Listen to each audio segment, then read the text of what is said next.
তবে মৃত্যুর পরে আল্লাহ পাক রব্বুল আলামিন মানুষের চিরস্থায়ী ঠিকানা হিসাবে আল্লাহ তাআলা 3টা জায়গা নির্ধারণ করে রেখেছেন। অনেকে হয়তো প্রশ্ন করতে পারেন, হুজুর আজ পর্যন্ত জেনে আসলাম, শুনে আসলাম যে মৃত্যুর পরে মানুষের চিরস্থায়ী ঠিকানা হলো জান্নাত আর জাহান্নাম 2টা, তো আপনি 3টার কথা বলেন, 3 নাম্বার আবার আরেকটা কোন জায়গা থেকে আসলো? এটাও কুরআনুল কারীমের ভিতরেই আল্লাহ তাআলা বলেন 3 নাম্বার আরেকটা জায়গা আছে। তো মানুষ মৃত্যুর পরে চিরস্থায়ী ঠিকানা হিসাবে জায়গা হবে কয়টা বলেন? 3টা। 1 নাম্বার ঠিকানা হলো জান্নাত, যেখানে মানুষ চিরস্থায়ী থাকবে, খালিদিনা ফিহা আবাদা, যেখান থেকে আর কোনো দিন বের হতে হবে না। আল্লাহ তাআলা চিরদিনের জন্য তাদেরকে জান্নাতে প্রবেশ করাইবেন, সুবহানাল্লাহ। আরেকটা ঠিকানা হলো জাহান্নাম, জাহান্নামীরা জাহান্নামে যাবে, সেখানেও তারা চিরকাল থাকবে, কোনো দিন জাহান্নাম থেকে বের হবে না। জান্নাত আর জাহান্নামের বিস্তারিত আলোচনা করব আমি ইনশাল্লাহ। আর 3 নাম্বার জায়গা যেটা, এটা হলো আরাফ নামক জায়গা, যেই জায়গাতে জান্নাতি এবং জাহান্নামীরা দেখতে পারবে এবং ওখানে যারা বসবাস করবে তারাও জান্নাতীদেরকে জাহান্নামীদেরকে দেখবে। আরাফ নামক স্থানে যারা বসবাস করবে এরা যখন জান্নাতীদেরকে দেখবে তখন আল্লাহ তাআলাকে ডেকে বলবে, আল্লাহ আমাদেরকে এই জায়গায় না রেখে আমাদেরকে যদি জান্নাতে থাকতে দিতা তাহলে কতই না ভালো হতো। আবার যখন জাহান্নামের দিকে তাকাবে, জাহান্নামের শাস্তি দেখে তখন তারা বলবে, আল্লাহ জাহান্নামীদের চাইতে আমরা অনেক সুখে এখানে আসি, আমাদের যেন এখানেই রাখা হয়, সুবহানাল্লাহ বলেন। এই জন্য 3য় নাম্বার জায়গা হলো আরাফ, যেই জায়গাতে বসবাস করবে। কোন কিতাবের ভিতরে পাওয়া যায় যারা দুনিয়াতে পাগল ছিল, পাগলের কোনো শরীয়ত নাই, কোনো পাপ নাই, কোনো নেকি নাই, এই সমস্ত ব্যক্তিরা ওই জায়গায় বসবাস করবে। আবার অনেক কিতাবের ভিতরে পাওয়া যায় যে যারা নাবালেগ অবস্থায় মৃত্যুবরণ করেছে তারাও ওখানে বসবাস করবে। আবার আরেক কিতাবের ভিতরে পাওয়া যায় যে যাদের নেকি আর বদি সমান হবে, অর্থাৎ যতটুকুন গুনাহ করছে ওই পরিমাণ নেক আমলও করছে, নেক আমল আর গুনাহ সমান, সুতরাং এদেরকে জান্নাতও দেওয়া হবে না, জাহান্নামও দেওয়া হবে না, এদেরকে আরাফ নামক জায়গায় রাখা হবে। এই 3টা কথা কিতাবের ভিতরে পাওয়া যায়। যাই হোক যেখানেই থাকুক না কেন, যেই থাকুক না কেন, আল্লাহ তাআলার ইচ্ছা, আল্লাহু আ'লামু, আল্লাহ তাআলা যাকে ইচ্ছা সেখানে রাখতে পারেন। তবে আমি যেটা বলতে চাচ্ছি সেটা হলো মৃত্যুর পরে চিরস্থায়ী ঠিকানা হিসাবে মানুষের থাকার জায়গা হলো 3টা। একটা হলো জান্নাত, আরেকটা হলো জাহান্নাম, আরেকটা হলো আরাফ। আল্লাহ পাক রব্বুল আলামিন মৃত্যুর পরে কোন ব্যক্তিদেরকে জান্নাত দান করবেন, যাদেরকে আল্লাহ তাআলা জান্নাত দান করবেন তাদের ভিতরে 3টা স্পেশাল গুণ থাকতে হবে। এই 3টা গুণ যদি মানুষের ভিতরে পাওয়া যায় তাহলে আল্লাহ তাআলা তাদেরকে চিরসুখের জান্নাত দান করে দিবেন, সুবহানাল্লাহ বলেন। জান্নাত শব্দের অর্থই হলো সুখের স্থান, জান্নাত শব্দের অর্থই হলো উদ্যান, ফল ফুলে ভরা বাগান, যেখানে কোনো দুঃখ নাই, শুধু সুখ আর সুখ, সুবহানাল্লাহ বলেন। এমন একটা জায়গায় থাকবে। আর জাহান্নাম শব্দের অর্থই হলো কষ্টের জায়গা, অগ্নিঘর, অগ্নিঘর, যেখানে শুধু কষ্ট আর কষ্ট, যেখানে কোনো সুখ নাই, শান্তি নাই, সুখের কোনো গন্ধও সেখানে নাই। এমন একটা জায়গার নাম হলো জাহান্নাম। আর আরাফ বলা হয় কাকে? যেখানে সুখও নাই, দুঃখও নাই, মধ্যবর্তী স্থান, এটাকে বলা হয় আরাফ। সম্মানিত উপস্থিতি, এজন্য আল্লাহ পাক রব্বুল আলামিন কুরআনুল কারীমের ভিতরে জান্নাতের কথা বর্ণনা করছেন, জাহান্নামের কথাও বর্ণনা করছেন। তবে আমরা কোরআন এবং হাদিস থেকে জানি যে আল্লাহ তাআলা জান্নাত সৃষ্টি করছেন মোট 8টি, আর জাহান্নাম সৃষ্টি করছেন হলো 7টি। তবে জান্নাতীদের চাইতে জাহান্নামীদের সংখ্যা সবচাইতে বেশি হবে। এখন জান্নাতীদের চাইতে জাহান্নামীর সংখ্যা যদি বেশি হয় তাহলে তুলনামূলক জান্নাতের চাইতে জাহান্নামের সংখ্যাই তো বেশি হওয়ার কথা ছিল, নাকি বলেন? যেহেতু সংখ্যাই বেশি তাহলে জাহান্নামের সংখ্যাটাও বেশি হওয়ারই কথা ছিল, কিন্তু তা না হয়ে জান্নাতের সংখ্যাটা বেশি হলো কেন? তাফসীরের কিতাবের ভিতরে মুফাসসিরগণ লিখেছেন যে জান্নাত যেহেতু সুখের জায়গা, এই জন্য মানুষ অল্প হবে, জায়গা বেশি হবে। আর যেখানে মানুষ অল্প, জায়গা বেশি হয় সেখানেই কিন্তু সুখ হয়, কথা বলেন ঠিক কিনা? কিন্তু জায়গা যদি অল্প হয় আর লোক যদি বেশি হয় তাহলে সেখানে সুখ থাকে না, সেখানে কষ্ট হয়। যেমন কিছুদিন আগে আমাদের বাংলাদেশের জেলখানাতে যারা বন্দী ছিল, আয়না ঘর, অথবা বিভিন্ন রকমের ঘর যেখানে ছিল, ছোট্ট একটা জায়গা কবরস্থানের মতো, কিন্তু সেই ঘরের ভিতরে 1 জন 2 জন 3 জনকে বন্দি করে রাখা হতো, যেখানে শোয়ার মতো কোনো জায়গা ছিল না, জায়গা অল্প, মানুষ বেশি। বলেন তো দেখি, সেখানে সুখ না দুঃখ? দুঃখটা কি কম না অনেক বেশি? অনেক বেশি। ঠিক তদরূপভাবে মনে রাখবেন, দুনিয়াতে মানুষের যেরকম আয়না ঘর আছে, মৃত্যুর পরেও কিন্তু আল্লাহ পাক রব্বুল আলামিনের একটা জায়গা আছে, যেই জায়গাটাকেও জাহান্নামের ঘর অথবা অগ্নিকুণ্ড বলা হয়, সেই জায়গাতেও কিন্তু আসামিদেরকে রাখা হবে। কথা বলেন ঠিক কিনা? তো জাহান্নামের সংখ্যা কম কেন? কারণ জাহান্নামীর সংখ্যা বেশি হবে, যার জাহান্নামের সংখ্যা হলো কম, যেন বেশি মানুষ তার ভিতরে থাকে, কষ্ট যেন বেশি হয়, সেখানে যেন আরাম না পায়। আর জান্নাত সংখ্যা বেশি, কিন্তু জান্নাতীদের সংখ্যা কম কেন? কারণ হলো সেখানে যেন তারা সুখ শান্তি আরাম আয়েশের সাথে বসবাস করতে পারে। এজন্য জান্নাতীদের সংখ্যা কম হবে, কিন্তু জান্নাতের সংখ্যাটা সবচাইতে বেশি হবে। সুবহানাল্লাহ জোরে বলেন। এজন্য কোরআনে হাকিমের ভিতরে আল্লাহ তাআলা 8টা জান্নাতের কথা বলছেন। আল্লাহ পাক রব্বুল আলামিন বলেন, সবচাইতে সুখময় জান্নাত যেটা, দুনিয়াতে মানুষ দেখবেন অনেকের ফার্স্ট ক্লাস বাড়ি আছে, সেকেন্ড ক্লাস বাড়ি আছে, থার্ড ক্লাস বাড়ি আছে, আবার পদের ভিতরেও ফার্স্ট ক্লাস, থার্ড ক্লাস আর সেকেন্ড ক্লাস আছে না নাই? এরকম পদ আছে, জায়গাও এরকম বিভিন্ন রকমের আছে। যেরকম বাংলাদেশের সবচাইতে উন্নতমান জায়গা হলো গুলশান, নাকি বলেন? এরপরে আশেপাশের যেগুলো জায়গা সেগুলো শহর বন্দরে, তারপরে গ্রাম অঞ্চলে যে first class, second class, third class. ঠিক ওই রকমভাবে জান্নাতের ভিতরেও আল্লাহ তাআলা 8টা কোয়ালিটির জান্নাত তৈরি করছেন। সুবহানাল্লাহ জোরে বলেন। সবচাইতে সুখময় জান্নাত, যেখানে শুধু সুখ আর সুখ, সবচাইতে বেশি আরাম, আল্লাহ তাআলার নিয়ামত রাজি সবচাইতে বেশি পাওয়া যাবে, সেই জান্নাতের নাম হলো জান্নাতুল ফিরদাউস। সুবহানাল্লাহ বলেন। এজন্য আল্লাহর রাসূল বলেন, তোমরা যখন আল্লাহর কাছে জান্নাত চাইবা, তো তখন তোমরা জান্নাতুল ফিরদাউসের জন্যই দোয়া করবা। সুবহানাল্লাহ বলেন। চাইবো যখন বড়টাই চাইবো, ছোটটা চাইবো কেন বলেন? এজন্য 1 নম্বর জান্নাতের নাম কি? জান্নাতুল ফিরদাউস। আল্লাহ তাআলা বলেন, ইন্নাল্লাযীনা আমানু ওয়া আমিলুস সলিহাত কানাত লাহুম জান্নাতুল ফিরদাউসি নুজুলা। সুবহানাল্লাহ বলেন।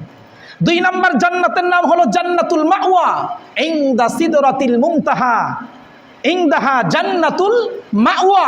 2 নম্বর হলো জান্নাতুল মাওয়া। 3 নম্বর জান্নাতের নাম হলো জান্নাতুন নাঈম। সুবহানাল্লাহ বলেন। জান্নাতুন নাঈম মিন ওয়ারাসাতি জান্নাতিন নাঈম, আল্লাহ তাআলা কোরআনের ভিতরে বলেন।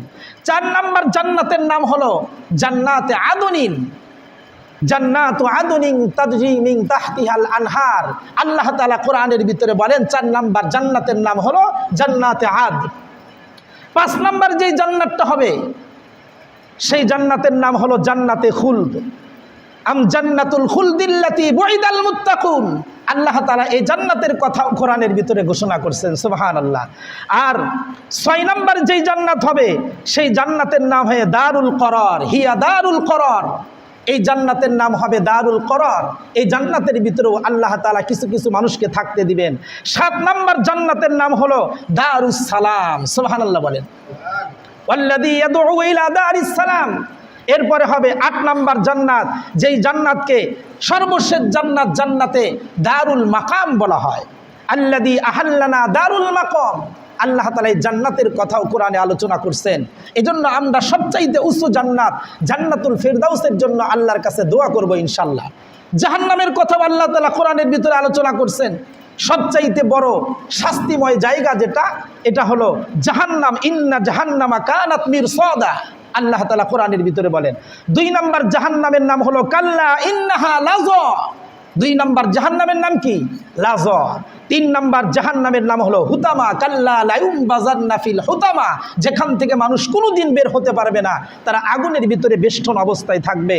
4 নম্বর জাহান্নামের নাম হলো ফারিকুল ফিল জান্নাতি ওয়া ফারিকুন ফিস সাঈর, সাইর নামে জাহান্নাম থাকবে, সেই জাহান্নামের ভিতরে অনেক আসামি থাকবে। 5 নম্বর জাহান্নামের নাম হলো সাকর, সাউসলিহি সাকর, আল্লাহ তাআলা কোরআনের ভিতরে বলেন। 6 নম্বর জাহান্নামের নাম হলো জাহিম, ওয়াবুররিজাতিল জাহিমুল গাবিন, জাহিম নামে একটা জাহান্নাম থাকবে। সবচাইতে শেষ জাহান্নাম যেটা, সেই জাহান্নামের নাম হবে হাবিয়া ফা উম্মুহু হাবিয়া। এই জাহান্নামের ভিতরে সবচাইতে নিকৃষ্ট ব্যক্তিরা নিবেদিত হবে। তো যাই হোক, 7টা জাহান্নাম আর 8টা জান্নাতের কথা আল্লাহ তাআলা কোরআনের ভিতরে আলোচনা করছেন। তাহলে জান্নাত পাবে কারা? বলেছিলাম 3টা জিনিস পাওয়া যাবে, যার ভিতরে তাদেরকে আল্লাহ তাআলা জান্নাত দান করে দিবেন। সুবহানাল্লাহ বলে। আবার কিছু কিছু মানুষকে আল্লাহ তাআলা এমন জান্নাত দান করবেন, যেই জান্নাতের 8টা দরজায় তাদেরকে ডাকতে থাকবে, আমার ভিতর দিয়ে ঢুকো। সুবহানাল্লাহ জোরে বলেন। যেমন হযরত আবু বকর সিদ্দিক রাদিয়াল্লাহু তাআলা আনহু, যাকে জান্নাতের 8টা দরজা দিয়েই ডাকা হবে, প্রত্যেকটা জান্নাত তাকে ডাকতে থাকবে। আল্লাহ তাআলা আমাদের আখলাক, চরিত্র, আমল আবু বকর সিদ্দিকের মতো যেন হয়, এরকম আমল বানানোর তৌফিক দান করুন। সকলে বলেন আমিন। 3টা শর্ত যার ভিতরে পাওয়া যাবে, 3টা গুণ যার ভিতরে পাওয়া যাবে, তাদেরকে আল্লাহ তাআলা জান্নাত দিবেন। 1 নাম্বার হলো বিশুদ্ধ ঈমান, খাঁটি ঈমান। খাঁটি ঈমান হওয়ার জন্য আপনার ভিতরে 5টা গুণ থাকতে হবে। খুব ভালো করে বুঝবেন, যেই ব্যক্তির ভিতরে খাঁটি ঈমান আছে, বিশুদ্ধ ঈমান আছে, এই ব্যক্তিকে আল্লাহ পাক রব্বুল আলামিন জান্নাত দান করবেন। তবে বিশুদ্ধ ঈমান হওয়ার জন্য 5টা গুণে গুণান্বিত হতে হবে। 1 নাম্বার হলো আকায়েদ, অর্থাৎ বিশ্বাস।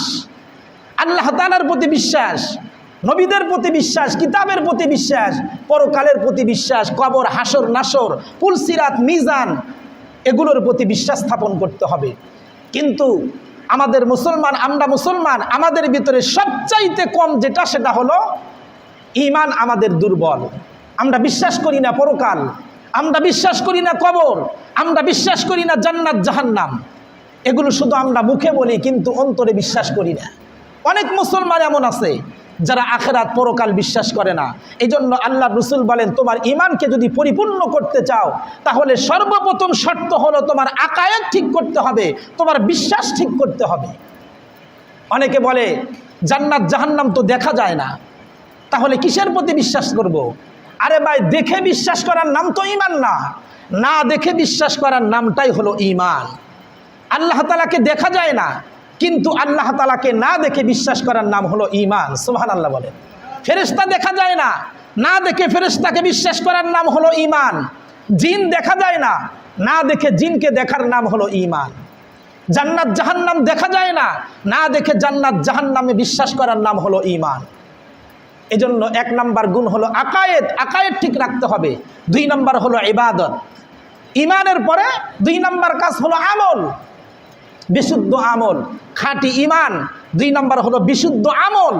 যদি আপনার আমলের ভিতরে কোনো রিয়া না থাকে, আমলের ভিতরে কোনো অহংকার না থাকে, আমলের ভিতরে যদি লোক দেখানি না থাকে, এটা যদি অল্পও হয়, আখলিস দীনাকা ইয়াকফিকাল আমালুল কলিল, তো আল্লাহ তাআলা এই আমলের মাধ্যমে আপনাকে চিরস্থায়ী সুখের জান্নাত দান করে দিবে। সুবহানাল্লাহ বলেন।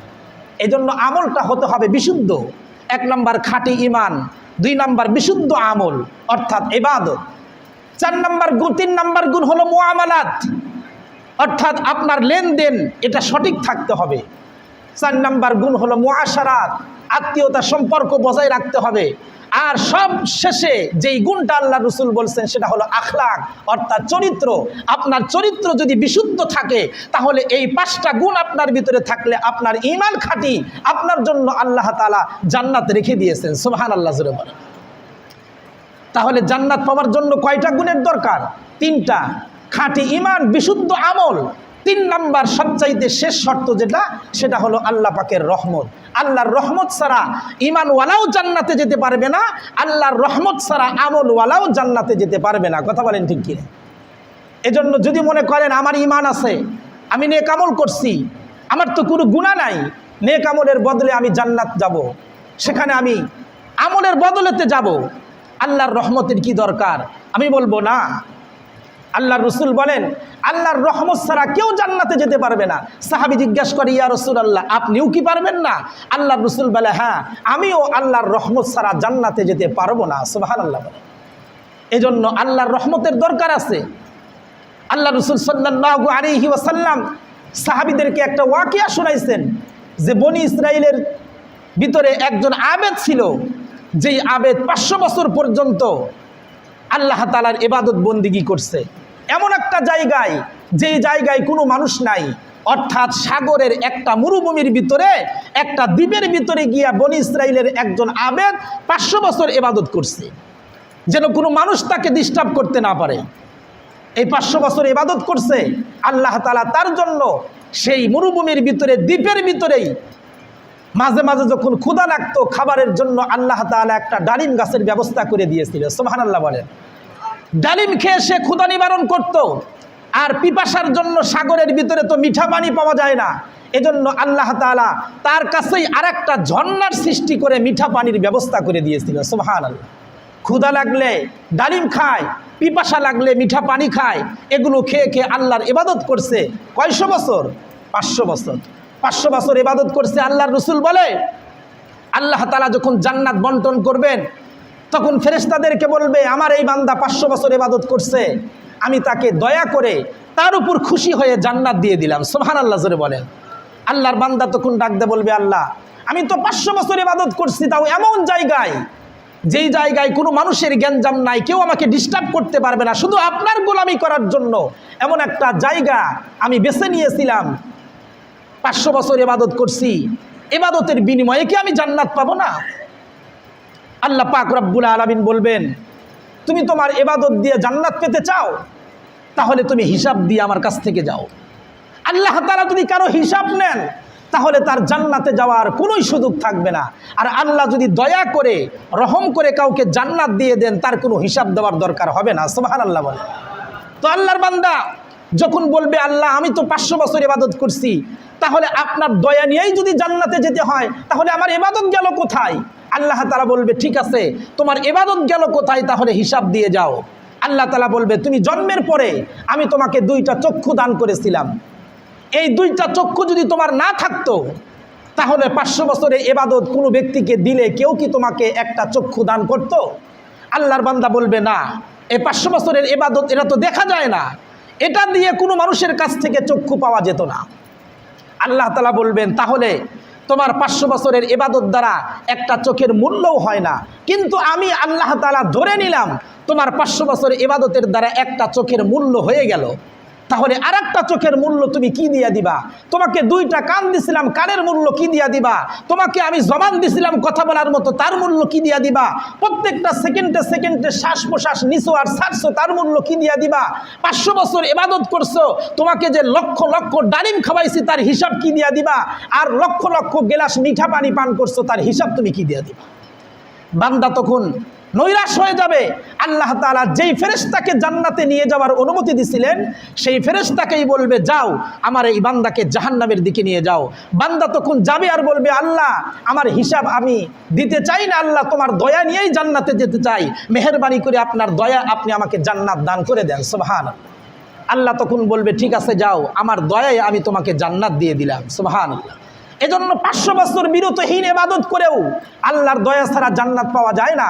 এজন্য জান্নাতে যেতে হলে 3টা শর্ত: 1 নাম্বার খাঁটি ঈমান, 2 নাম্বার বিশুদ্ধ আমল, 3 নাম্বার আল্লাহ পাকের রহমত অর্থাৎ দয়া। এই 3টা জিনিস নিয়ে জান্নাতে যেতে হয়। জান্নাতে যদি একবার ঢুকতে পারেন তাহলে আর কোনোদিন আপনাকে জান্নাত থেকে বের হতে হবে না। অনুরূপভাবে যদি আপনাকে আল্লাহ তাআলা জাহান্নামে দেন চিরস্থায়ীভাবে, তাহলে আর কোনোদিন জাহান্নাম থেকে বের হতে পারবেন না। এজন্য আমরা আশাবাদী আল্লাহ তাআলার কাছে দোয়া করি যেন আল্লাহ তাআলা আমাদের জিন্দেগির গুনাহ মাফ করে আমাদেরকে জান্নাত দান করেন। সকলে বলেন আমিন। জান্নাতে যদি একবার যাইতে পারেন, জান্নাতের নাজ নিয়ামত কুরআনুল কারীমের ভিতরে আল্লাহ তাআলা বর্ণনা করছেন। জান্নাতটা কেমন হবে? জান্নাতের প্রত্যেকটা ঘর বাড়ি তৈরি হবে স্বর্ণ আর রূপার ইট দ্বারা। সুবহানাল্লাহ বলেন। সর্বপ্রথম রূপার ইট দ্বারা গাঁথুনি দেওয়া হবে, এরপরে আবার স্বর্ণের ইট, তারপরে আবার রূপার ইট, এরপরে আবার স্বর্ণের ইট। বলে রূপা আর স্বর্ণের ইট দ্বারা যে গাঁথুনি দেওয়া হবে, মাঝখানের মশলাটা কি হবে? আল্লাহ রাসূল সাল্লাল্লাহু আলাইহি ওয়াসাল্লাম বলেন, মাঝখানের মশলাটা হবে মিগো নাবির অর্থাৎ মেশকো আম্বরের তৈরি। সুবহানাল্লাহ জোরে বলেন। অর্থাৎ ঘরের ভিতরে স্প্রে করতে হবে না, অটোমেটিক ঘরের দেওয়ালের ভিতর থেকে আজীবন সেখান থেকে মেশকো আম্বরের সুঘ্রাণ বের হতে থাকবে। সুবহানাল্লাহ। আর সেখানে ঘরের পাথর কি দিয়ে লাগানো হবে? বলে দুনিয়ার কোনো পাথর না, সেই পাথর থাকবে ইয়াকুত পাথর, হীরা, মণি, মুক্তা, এগুলোর দ্বারা আপনার ঘরকে টাইস করা হবে। সুবহানাল্লাহ জোরে বলেন। আর জাফরান অর্থাৎ সবচাইতে দামি কালার যেটা, এটা দিয়ে আপনার ঘরকে সাজানো হবে। জান্নাতে যখন জান্নাতের ভিতরে ঢুকবে, ঢোকার আগে জান্নাতের গেট যেটা সাজানো হবে, এটা দেখতেই তার 40 বছর চলে যাবে। সুবহানাল্লাহ জোরে বলে। যেটা কি বানাইছে আল্লাহ তাআলা, এটা তো কোনোদিন দেখি নাই। আপনি জান্নাতে যাওয়ার পরে এমন কিছু দেখবেন যা আপনার চোখ কোনোদিন দেখে নাই, এমন কিছু শুনবেন যা আপনার কান কোনোদিন শোনে নাই, এমন কিছু খাবেন যেটা আপনার মুখ কোনোদিন এর স্বাদ ভক্ষণ করে নাই। সুবহানাল্লাহ। আল্লাহ তাআলা এই চিরসুখের জান্নাত কাদেরকে দান করবেন? যারা যৌবনকালটাকে আল্লাহর রাস্তায় ব্যয় করে দিছে, যাদের ভিতরে 3টা গুণ আছে, বিশুদ্ধ ঈমান আর বিশুদ্ধ আমল। এই 2টা গুণ যাদের ভিতরে থাকবে, তাহলে 3 নাম্বার গুণ আল্লাহ তাআলার রহমত আল্লাহ তাআলা তাদেরকে এমনিতেই দিয়ে দিবেন। সুবহানাল্লাহ। জান্নাতীদের নাজ নিয়ামত কিরকম হবে আল্লাহ তাআলা কোরআনের ভিতরে বর্ণনা করেন যে জান্নাতীরা জান্নাতের ভিতরে থাকবে, হঠাৎ করে এক ব্যক্তি বলবে, আল্লাহ আমি গান শুনতে চাই। সুবহানাল্লাহ জোরে বলেন। হ্যাঁ, জান্নাতের ভিতরে গান হবে, জান্নাতের ভিতরে নাচ হবে, ড্যান্স হবে। তবে ওই গান আর ওই ড্যান্স তারাই দেখতে পারবে যারা দুনিয়ার নাচ গান থেকে বিরত থাকছে। সুবহানাল্লাহ বলেন। অর্থাৎ দুনিয়ার নাচ গান যারা দেখো, দুনিয়ার ফেসবুকের 2 মিনিটের ড্যান্সের মজা যারা নেও, তারা জান্নাতের সেই মজা কখনোই পাবে না। এটা আল্লাহর রাসূলের বক্তব্য। আল্লাহর এক বান্দা ডেকে বলবে, আল্লাহ আমি গান শুনতে চাই। আল্লাহ তাআলা বলবেন, এই তুমি একা কেন শুনবা? জান্নাতের যত লোক আছে সবাইকেই আমি গান শুনাইতে চাই। সুবহানাল্লাহ জোরে বলেন। তো আল্লাহ তাআলা একজন ফেরেশতাকে বলবেন, তুমি ঘোষণা দিয়ে দাও, অর্থাৎ মাইকিং হবে, মাইক মারা হবে। আগামী শুক্রবার জান্নাতের ভিতরে একটা মাঠ থাকবে, যেই মাঠের নাম হলো মাজিদ। এই মাজিদ মাঠ সম্পর্কে কিছু বর্ণনা হাদিস থেকে আপনাদেরকে শোনাই। আল্লাহ রাসূল সাল্লাল্লাহু আলাইহি ওয়াসাল্লামের কাছে একদিন জিবরাইল আমিন আসছেন। জিবরাইল আমিনের হাতে একটা কাগজ ছিল, সেই কাগজের ভিতরে একটা নকশা, একটা মানচিত্র জিবরাইল আমিন আল্লাহ রাসূলকে দেখাইতেছেন। আল্লাহ রাসূল বলে, জিবরাইল এটা তুমি কি দেখাইতেছো? বলে, ইয়া রাসূলুল্লাহ, এটা জান্নাতের ভিতরে একটা মাঠ থাকবে, যেই মাঠে সমস্ত জান্নাতীরা একত্র হবে, মাজিদ নামক মাঠের নকশা মানচিত্র আপনাকে দেখাইয়া দিলাম। সুবহানাল্লাহ। বলে, এটা কত বড় মাঠ হবে? জিবরাইল আমিন বলে, আমি আল্লাহর কাছে বললাম, আল্লাহ আপনি আমাকে এত শক্তি দান করছেন, যেই শক্তির মাধ্যমে পুরা পৃথিবীকে যদি আমি আলোক করতে চাই, উপরে উঠাইতে চাই, তাহলে এটা আমার কাছে কোনোই ব্যাপার না। পুরা পৃথিবীকে আমি উপরে উঠাইতে পারবো, এরকম শক্তি তুমি আমাকে দান করছো, এবং তুমি আমাকে 600 পাখা দান করছো। কিন্তু এই 600 পাখা ব্যবহার করার মতো সুযোগ তো আজও পর্যন্ত পাইলাম না। আল্লাহ তাআলা বলবে, ঠিক আছে, যাও তুমি জান্নাতটা ঘুরে ঘুরে দেখে আসো। জিবরাইল আমিন জান্নাতটা ঘুরে ঘুরে দেখলেন। আল্লাহ তাআলা বললেন, জাহান্নামটা ঘুরে দেখে আসো। জাহান্নামটা ঘুরে দেখলেন, কিন্তু জিবরাইল আমিন ডাক দেয়া বলে, ইয়া রব্বুল আলামিন, আমি জান্নাত আর জাহান্নাম দেখলাম, এরপরেও তো আমার 600 ডানা ব্যবহার করার কোনো দরকার হয় নাই। মাত্র 2টা ডানা ব্যবহার করে জান্নাত জাহান্নাম ঘুরে আসলাম। আল্লাহ পাক রব্বুল আলামিন তখন জিবরাইল আমিনকে বলবেন, ঠিক আছে, যাও মাজিদ নামক মাঠটাকে তুমি দেখে আসো। এবার জিবরাইল আমিন মাজিদ নামক মাঠটাকে দেখার জন্য চলে গেলেন। যাওয়ার পরে জিবরাইল আমিন একটা ডানা ব্যবহার করলেন, এরপরে 2 নাম্বার ডানা ব্যবহার করলেন, আস্তে আস্তে 100 ডানা ব্যবহার করলেন, এরপরে দেখা শেষ হলো না। এরপরে 200 ডানা ব্যবহার করলেন, এরপরেও দেখা শেষ হলো না। একে একে করে 300, 400, 500, 600 ডানা ব্যবহার করে আল্লাহ পাক রব্বুল আলামিনের হুকুমে জিবরাইল আমিন মাজিদ নামক মাঠটাকে অবলোকন করলেন। এটাকে ঘুরে ঘুরে দেখলেন। দেখার পরে এরপরও মাঠ শেষ হলো না। 600 ডানা ব্যবহার করার পর আল্লাহ পাক রব্বুল আলামিনকে ডাক দিয়ে বলেন, রব্বুল আলামিন, 600 ডানা ব্যবহার করে মাঠটাকে দেখলাম, কিন্তু আমি জানতে চাই রব্বুল আলামিন, এই মাঠের কোন অংশের ভিতরে আমি আছি, মধ্যস্থানে নাকি শেষ প্রান্তে? আল্লাহ পাক রব্বুল আলামিন বলেন, জিবরাইল, তোমার 600 ডানা ব্যবহার করে যত দূর পর্যন্ত গেছো, এটা মাজিদ নামক মাঠের একটা কর্নার মাত্র দেখছো। সুবহানাল্লাহ জোরে বলেন। একটা কর্নার মাত্র দেখছো, পুরাটা দেখার সুযোগ তোমার হয় নাই। জিবরাইল আমিন বলে, ইয়া রাসূলুল্লাহ, এত বড় মাঠের একটা নকশা আমি আপনাকে দেখাইলাম, যেই মাঠের ভিতরে আল্লাহ তাআলা জান্নাতীদেরকে একত্র করবেন নাচ দেখানোর জন্য, গান শোনানোর জন্য। সুবহানাল্লাহ জোরে বলেন। জান্নাতীরা একত্র হবে, একটা মঞ্চ সাজানো হবে, স্টেজ হবে, যে স্টেজের ভিতরে লক্ষ লক্ষ কুরসি থাকবে, লক্ষ লক্ষ সিংহাসন থাকবে। আল্লাহ পাক রব্বুল আলামিন সেই স্টেজের ভিতরে সকল নবীদেরকে বসাইবেন, সুবহানাল্লাহ জোরে বলেন। কিন্তু 3টা সিট ফাঁকা থাকবে। একটা হলো বিশেষ অতিথি, আর একটা হলো প্রধান অতিথি, আর একটা হলো সভাপতি। এই 3টা আসন ফাঁকা থাকবে। জান্নাতীরা বলবে সব সিট তো বুকিং হয়ে গেল, কিন্তু এই 3টা সিট যে ফাঁকা আছে এখানে কারা বসবে? এলান হবে এই মুহূর্তে আপনাদের সামনে বিশেষ অতিথি আসছে তার আসন গ্রহণ করার জন্য। তাকায়া দেখবে বিশেষ অতিথি হিসাবে আল্লাহ তাআলা দাউদ পয়গম্বরকে তার সিটে বসায়া দিবেন, সুবহানাল্লাহ জোরে বলেন। দাউদ পয়গম্বর আলাইহিস সালামকে জান্নাতীরা দেখতে থাকবে। দেখতে দেখতে দেখতে দেখতে হাজার শত বছর চলে যাবে। এরপরে আবার এলান হবে, এখন জান্নাতীদের সামনে প্রধান অতিথি হিসাবে প্রধান অতিথির আসন গ্রহণ করতেছেন আকায়ে নামদার তাজদার মদিনা হযরত মুহাম্মদ মুস্তাফা সাল্লাল্লাহু আলাইহি ওয়াসাল্লাম, সুবহানাল্লাহ জোরে বলেন। আপনার আমার নবী বিশেষ প্রধান অতিথির আসনে বসে যাবেন। এবার সভাপতির সিট ফাঁকা আছে। জান্নাতীরা দেখতে থাকবে দেখতে থাকবে। এমতো অবস্থায় হঠাৎ করে এলান হবে, এখন সভাপতি তার আসনে বসে যাবে। আল্লাহ পাক রব্বুল আলামিন নিজে তার সভাপতি দায়িত্ব পালন করে তার আসনে বসে যাবেন, সুবহানাল্লাহ। আল্লাহ পাক রব্বুল আলামিন এসেই সর্বপ্রথম জান্নাতীদেরকে বলবে, জান্নাতের যেই নাজ নিয়ামত তোমাদেরকে দেওয়া হয়েছে, তোমাদের কি কোনো অপূর্ণতা আছে? আর কি কোনো কিছু তোমরা চাও? জান্নাতীরা বলবে আল্লাহ আর কি চাই, সব তো পরিপূর্ণ।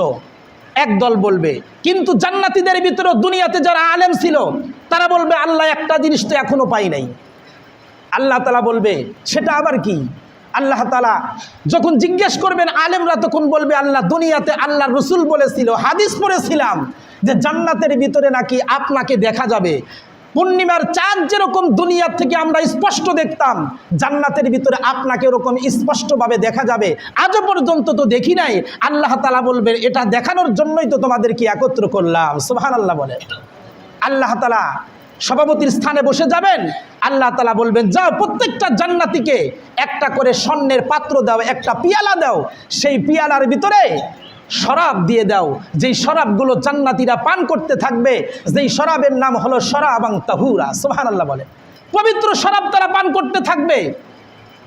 এরপরে আল্লাহ তাআলা জিজ্ঞেস করবে আর কি চাও? বলে আল্লাহ এর চাইতে সুন্দর নিয়ামত আরও আছে। আল্লাহ তাআলা বলবেন এখনো তো শুরুই হয় নাই, সুবহানাল্লাহ জোরে বলেন। এরপরে বলবে তোমরা গান শুনতে চাও না?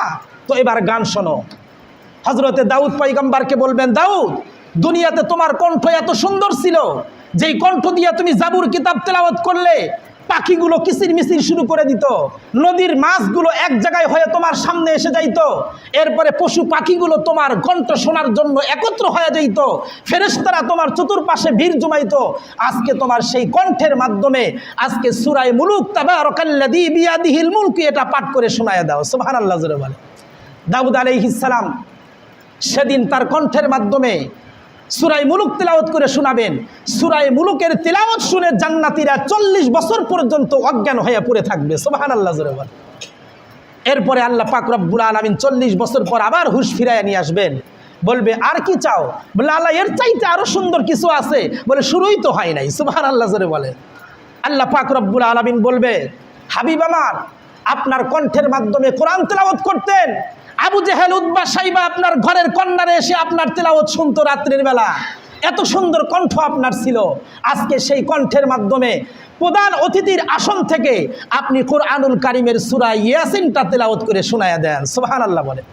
আল্লাহর পয়গম্বর সূরা ইয়াসিন শোনাইবেন, 50 বছর পর্যন্ত হাসরবাসীরা অজ্ঞান হয়ে জমিনের ভিতরে পড়ে থাকবে। আল্লাহু আকবার। হাদিস শরীফের ভিতরে আসছে আল্লাহর রাসূল বলেন এরপরে আল্লাহ পাক রব্বুল আলামিনের পালা। আল্লাহ তাআলা বলবেন এবার কি আমার কণ্ঠ শুনতে চাও? আল্লাহু আকবার বলেন। জান্নাতীরা বলবে আল্লাহ এই যে কণ্ঠ শুনছি এর চাইতে সুন্দর কণ্ঠ কি আরো হয়? আল্লাহ তাআলা বলবেন আমি মানুষকে তৈরি করেছি, হ্যাঁ দাউদকে তৈরি করেছি, দাউদের কণ্ঠ শুনেছো। মুহাম্মদুর রাসূলুল্লাহ হাবিবুল্লাহকে তৈরি করেছি, তার কণ্ঠ শুনেছো। কিন্তু আমি যে তৈরি করছি আমার কণ্ঠ তো তোমরা শোনো নাই। আল্লাহ তাআলা বলবেন এখন আমি তোমাদেরকে সূরা রহমান তেলাওয়াত করে শোনাবো, সুবহানাল্লাহ বলে। সূরা রহমান তেলাওয়াত করে আল্লাহ তাআলা নিজে শোনাইবেন। আর হাসরবাসীরা জান্নাতীরা জান্নাতের ভিতরে 70 বছর পর্যন্ত অজ্ঞান হয়ে পড়ে থাকবে, সুবহানাল্লাহ। আল্লাহ পাক রব্বুল আলামিন 70 বছর পর আবার তাদেরকে উঠাইবেন। আল্লাহ তাআলা বলবেন তোমরা এর চাইতে আরো কিছু চাও? জান্নাতীরা বলবে আল্লাহ এর চাইতে আর কি আছে, আর কি চাই? তোমাকে দেখছি, তোমাকে দেখার পরে জান্নাতের যত নিয়ামত আছে সমস্ত নিয়ামত আমাদের কাছে তুচ্ছ হয়ে গেছে। তার মানে আপনার চাইতে, আপনাকে দেখার চাইতে বড় নিয়ামত আর এর চাইতে সুন্দর জান্নাতি নিয়ামত আর হতেই পারে না। সুবহানাল্লাহ বলেন। আল্লাহ তাআলা বলবেন যাও, তোমাদেরকে জান্নাতের অনুমতি দিয়ে দিলাম, যে যেখানে পারো সেখানে যাও, যা চাও তাই খাও, যেখানে ইচ্ছা যা ইচ্ছা তাই করতে থাকো। আল্লাহ রসুল বলেন এই যে মাজিদ নামক মাঠে জান্নাতীরা মাহফিল শোনার জন্য, গান বাজনা শোনার জন্য আসবে, শুধু একা আসবে না, আল্লাহ তাআলা সবচাইতে নিম্নমানের জান্নাতি যে হবে তাকেও আল্লাহ তাআলা ৭০টা হুর পরিদান করবেন। সুবহানাল্লাহ জোরে বলেন। এক একটা হুর পরির কোয়ালিটি কেমন হবে জানেন? দুনিয়াতে স্ত্রীর নাক দিয়ে সিগেন পড়ে, কান দিয়ে খোল আসে, চোখ দিয়ে কেতর আসে, ঘুম থেকে উঠলে দুর্গন্ধ বের হয়, দাঁত না মাজলে কাছে যাওয়া যায় না, এরপরে মাসে মাসে 3 দিন 5 দিন 7 দিন লকডাউন থাকে, থাকে কি থাকে না? আল্লাহ তাআলা বলবেন জান্নাতি হুরপরিদের এগুলো কিচ্ছু থাকবে না, তারা পবিত্র থাকবে। কেমন পবিত্র জানো? জান্নাতের একটা হুর গেলমান যদি দুনিয়াতে থুতু নিক্ষেপ করত, এই থুতুর কারণে পৃথিবীর 4 ভাগের 3 ভাগ পানি, এই 3 ভাগ পানি মধুর চাইতে বেশি মিষ্টি হয়ে যাইত। সুবহানাল্লাহ বলে। এবং এই পানির সুঘ্রাণ মিশকো আম্বরের মতো হয়ে যাইত। তাহলে যেই জান্নাতি হুরের একটু থুতু দুনিয়ার যদি পানির ভিতরে পড়ার কারণে পৃথিবীর সমস্ত পানি যদি মধুর চাইতে মিষ্টি হয়, আল্লাহর রসুল বলেন সেই হুরের ঠোঁটে যদি তুমি একটা কিস করো তাহলে তোমার কত মজা লাগবে। সুবহানাল্লাহ জোরে বলে। আল্লাহর রসুল বলে তবে ওই জান্নাতি হুরগুলোকে তারা পাবে যারা দুনিয়াতে অন্য কোনো মহিলার ঠোঁটে কিস দেয় নাই। সুবহানাল্লাহ জোরে বলে।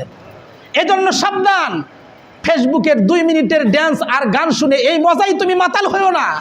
জান্নাতের নাচ, জান্নাতের ড্যান্স, জান্নাতের গান যদি শুনতে চাও তাহলে দুনিয়ার নাচ গানকে ত্যাগ করো, আল্লাহ তাআলা তোমাকে জান্নাতের নাচ আর গান দেখাইবেন। সুবহানাল্লাহ বলে। দুনিয়াতে যেগুলো হারাম ছিল জান্নাতে কিচ্ছু হারাম থাকবে না, যা চাইবেন তাই করতে পারবেন।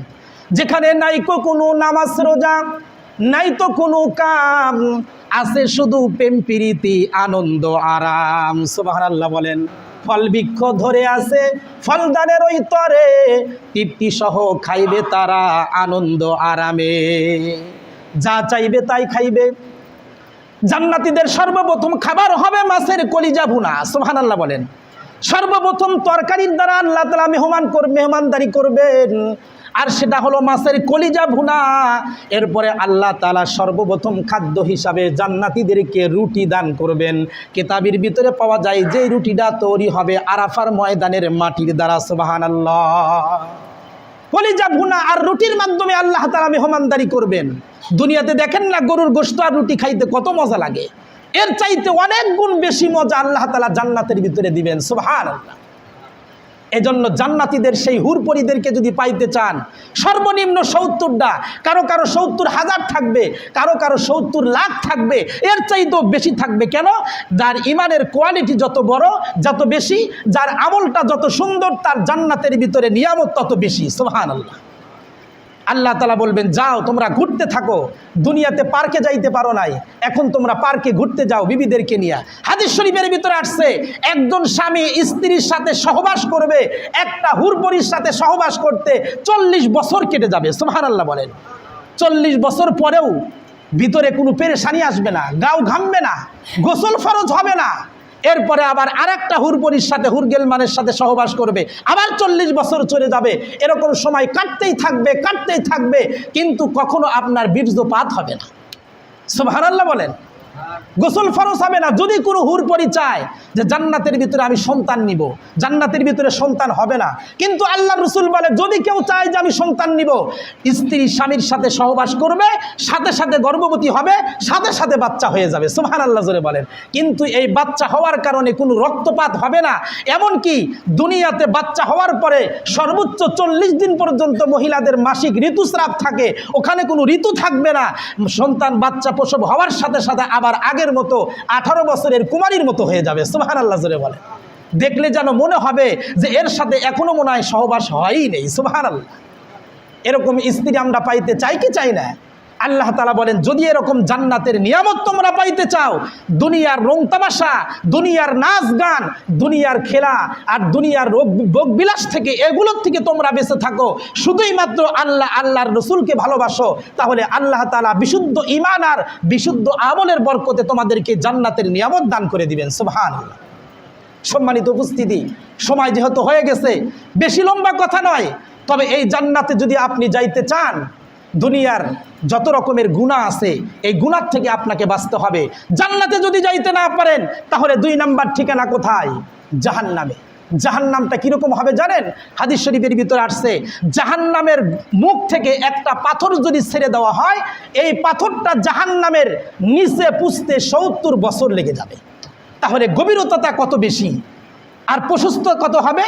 বলে জাহান্নামের প্রশস্ততা কত হবে এটা তো দূরের কথা, জাহান্নামের চতুর্পাশে যে দেওয়াল আছে, দেওয়াল বেষ্টনী দেওয়া আছে, প্রত্যেকটা দেওয়াল এত চওড়া হবে যে দেওয়াল পাড়ি দিতে 40 বছর লেগে যাবে। আল্লাহু আকবার। সেই জাহান্নামের ভিতরে যে আগুনটা হবে, এই আগুনের কালার কীরকম জানেন? জাহান্নামের আগুন সর্বপ্রথম কালার ছিল দুধের মতো সাদা। 1000 বছর পর্যন্ত জাহান্নামের আগুনকে প্রজ্বলিত করা হয়েছে, করার পরে তার ভিতরে পাওয়ার বৃদ্ধি পাইছে, পাওয়ার বৃদ্ধি পাইতে পাইতে জাহান্নামের আগুনের রং হয়ে গেছে লাল টকটকে। আল্লাহ তাআলা ফেরেশতাদেরকে বলেন, এই আগুন দ্বারা হবে না, আরও 1000 বছর পাওয়ার ঢুকাইতে থাকো।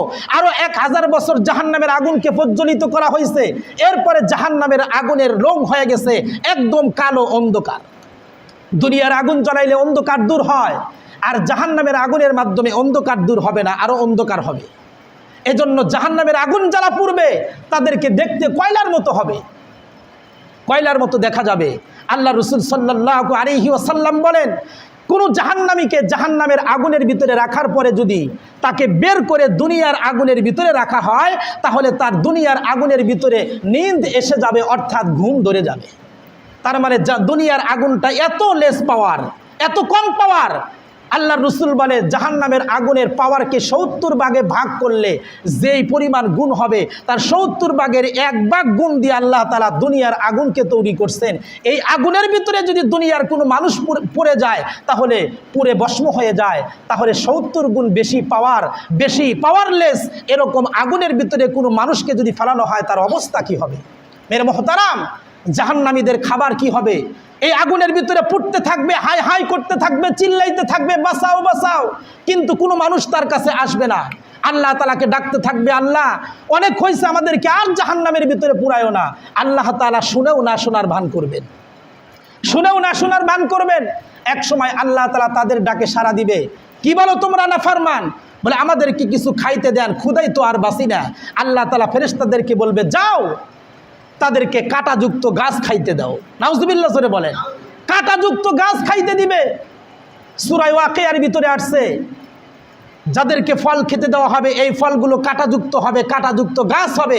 ক্ষুধার তাড়নায় এগুলো দেখার সময় নাই, মুখের ভিতরে দিবে, সাথে সাথে গলার ভিতরে গিয়ে আটকে যাবে, আর কাঁটার সাথে নাড়ি বুড়ি ফেসে যাবে।